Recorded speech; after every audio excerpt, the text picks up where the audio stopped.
Hey, what's up? Dusk here. So we're going to play a little bit of Enshrouded, and I'm going to give you my opinion on the game, which I've played quite a bit of at this time. So first up, the thing I want to point out is that you can play online with people, co-op, if you want to or not. It's very, very, very similar to Valheim's, structure when it comes to playing with other people. So you have your world, but you can play on any world with the same character, just like Valheim, right? So we're going to play on this. This has been my little single-player world here. And I would have definitely done things differently if I had known what I know now about the game. But still, it's pretty fun. So there's a lot of building if you want to build. All the building is super optional. Like, you can just make a giant shoebox for a building if you want to. But your NPCs that you eventually, awaken, I guess, and bring back to your settlement, they all need a roof over their head. So again, like, you can build, like, some nice places, including, like, not-so-secret doors that don't blend in.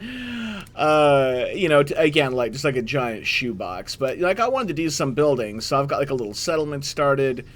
We've got little planters here, and this is all out here is all farm soil. So this is sometimes full of crops for me.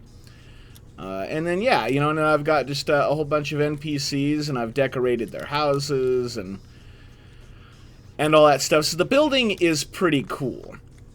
It's a blend of prefab. I'll just show you really quick. Like prefab walls. But if you hold Alt, you can get everything down to, like, just the tiny little voxel.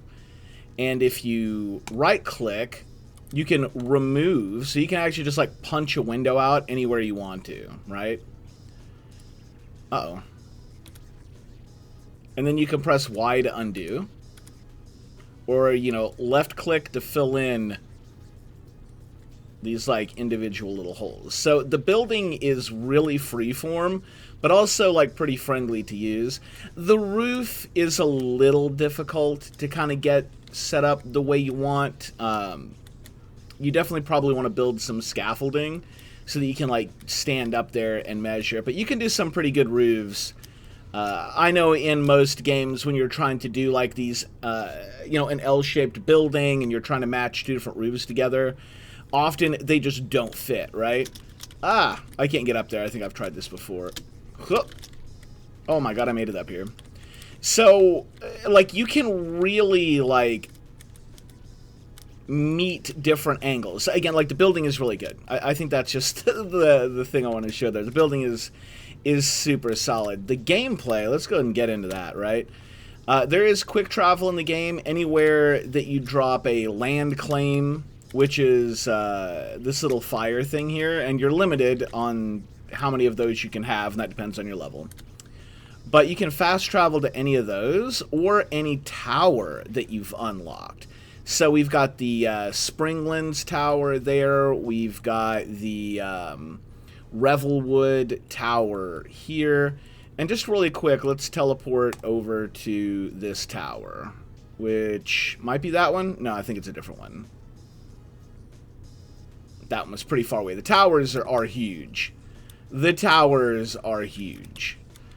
And one of the first things you're going to craft is a glider. So not only do the towers let you teleport around, but you can use them as a launch bay for your glider to get, somewhere in the region close to the tower. Plus, it's really fun. So it's just really clever use of fast travel. But to unlock these, you have to first enter through the base. These are respawn points, by the way. So if I die in here, I'll respawn there. So to unlock these, you have to enter the tower from the base. And the whole tower is just a puzzle, right? So, like, we look at this, and so there's, like, a square up there, and it's not lit up. So I can't open the door. So you have to find the button, and then that lights it up and opens the door. This is like the first tower. So this is like a tutorial tower, which is why the button is super easy to find, and it has a little tooltip above it. But for the next door, like, this just dead ends. That doesn't go anywhere. So you have to figure out how to advance. Well, you come up here, and if you've crafted your grappling hook, you'll notice a little ring on the ceiling. And then I missed it. Hold on, hold on. I swear this is the tutorial tower. This is the easy one here. Alright, let's get as close as we can. And we'll just glide over. There we go.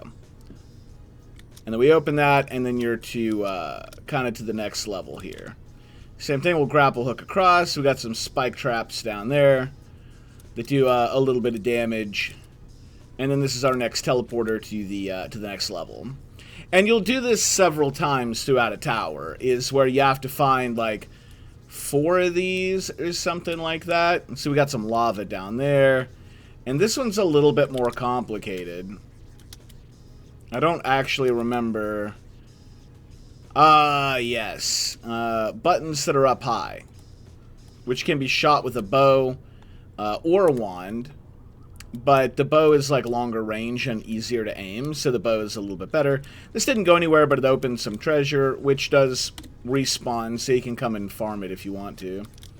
That is a window. Whoops.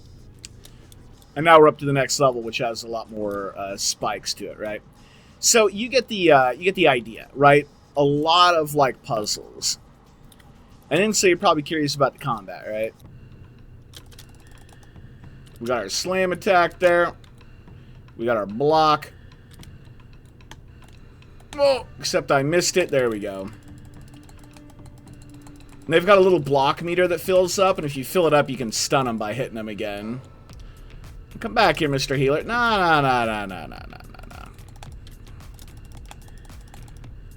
Once you really get into the melee tree, you can just do so much damage.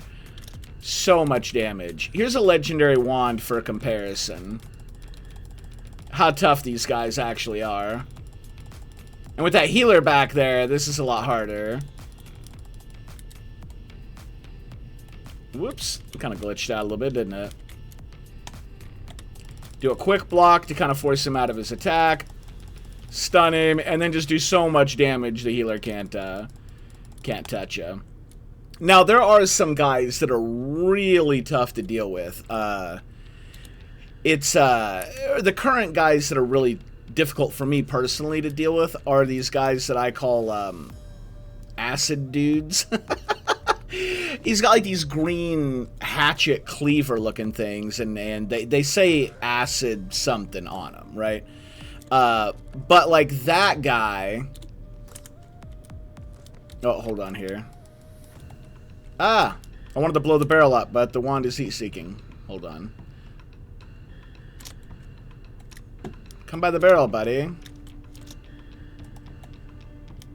Perfect.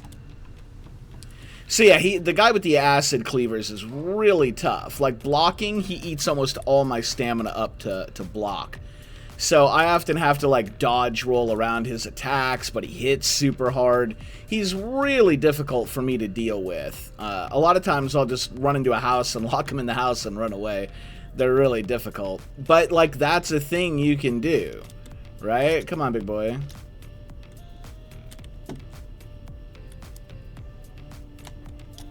You can lock people in houses, right? And then you're good to go. And then you're good to go. So there are like a lot of different ways that you can go about doing things, different builds. Of course, there's always going to be like a meta or a most popular way of doing things, but you really can do things however you want in this game, like seriously. For example, like let's say that door, we couldn't get into the house. Maybe the door was, get out of here, wolf. Maybe the door was locked, right? So maybe we just like punch a hole in the back here. Uh-oh, it doesn't look like this one's breakable. Oh, it is breakable. It was just really tough. Some things, like especially in a dungeon or a tower, the walls aren't actually breakable. But it looked like this one was. So now you can enter this way if you want. But thankfully he doesn't really notice. So the combat can be a little Dark Soulsy, right? So it's kind of like some Dark Souls, like some Tomb Raider mixed in. Like there's a lot of stuff. But I think the biggest thing I really like about the game is that there's just always something cool to do. You might be on one of your quests to go do something, and then you happen by something else that just looks cool, and you explore it, and you find some loot, or maybe find one of the major objectives, like you wander up onto what is called an elixir well. You'll get familiar with those. That is a big thing that you have to start checking off your list. For reasons, I'll say. So it just, yeah, there's just always something to do. And the resource gathering, this is the tier 2 axe, I believe. I believe you start stone and then scrap. This is a scrap axe. And so we'll chop down a tree really quick here. Doesn't take too long usually. Drops the tree, and then you kind of walk around and pick up your resources. I personally kind of wish the resources just went straight into your backpack. I'm not a huge fan of having to pick stuff up off the ground. So for me, that's kind of a negative. But let me show you the biggest thing. In my opinion, this is the biggest thing that I wish I knew when I started playing. Remember I told you about the land claim block? There it is. So, let's say I really like this town. Like, I think this town kind of looks cool. Oh, I can't place any more altars. I'm on my max for altars. Well, you'll just have to imagine with me then. So, let's say we place that flame altar here. Like, I wasn't at my limit. It puts, like, a land claim block size out, and everything within that land claim block doesn't update or respawn. The whole world is on a respawn system. So, for example, I think it's 30 minutes or something like that. So in 30 minutes, like even this hole that we put in the wall will go back to, you know, how it was before. The whole world gets refreshed. And I mean everything in the world gets refreshed if it's outside of your land claim block or your sacred flame thing, right? So, yeah, what you can do is you can place one here so that this part of the world stops updating. And you stop getting monster spawn inside the area. So we can kill these monsters here, and then we can repair this building, right? And then move in and turn that building into a base. And then we can expand the land claim block and even maybe put more in here. And eventually, if we wanted to, we could retake this whole town. And just to make it look like a town and put our NPCs in different buildings and stuff like that. And so then you have like a whole actual settlement that is already like set up. You know, and you could clean up the floor, get rid of the rubble, and put back down like nicer floors. You've already got, you know, some basements, which again, once you clear out the denizens, you're kind of good to go. You can destroy this stuff to make room for your stuff, or ooh, loot. Or, you know, whatever it is you want to do. Now, I didn't realize that, so I just built my own base. If I were to start a new game, which I might to play a different character, I think I'm going to do a I'm really heavy into the barbarian tree here. This guy is, we got the jump attack, and then just a lot of strength and constitution, and things that, like, increase slashing weapon damage. Oh, I got this evasion attack. I need to figure out how to use that. Do I have to block first, or... Oh, that's the evasion attack. You evade and then hit your attack. Oh, that's cool. I like that the game has like these cool moves and stuff that you can spec into as well. Hold on, so I could run up, slam that down, dodge to the side, and then come in again. Oh my god. I'm learning things while doing this video. So yeah, it's a huge game. The map is pretty sizable. And Oh my god. I didn't realize how much I had not explored yet. Good lord. And then how's the side to side? It's not, so it looks like it's a pretty long world. And there isn't as much side to side. So at least your exploration is pretty linear. But it's not exactly small either. That is still a pretty vast amount of exploring I need to do over here as well. Jesus. So there's quite a bit to do. And it's in early access, so they're still adding to the game. Yeah, you get the idea, right? It's really good. If this looks fun to you, it is fun. You're going to like it. Anyway, that's pretty much it. Thanks for watching, and we'll catch y'all in the next one.